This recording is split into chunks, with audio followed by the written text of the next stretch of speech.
Eftir verkefni 11 í C-hlutanum, 11 mangó. Við erum búin að setja haus og fót á skjalið og leita að orðunum mangó og epli og breyta þeim. Og næst ætla ég að eyða út föstum handvirkum síðuskilum. Þið sjáu hérna page break og ég er stödd fremst í skjalinu og fer í replace hérna.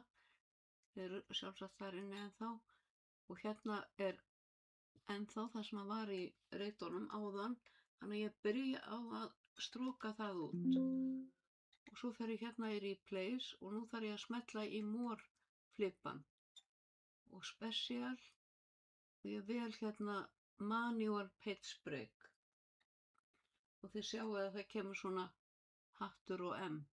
Ég ætla ekki að setja neitt í staðinn en þetta er á 7 síðum eins og er og ég ætla að eyða öllum þessum handvirku síðuskilum og ég segi hér replace all og hún fann 6. Ok.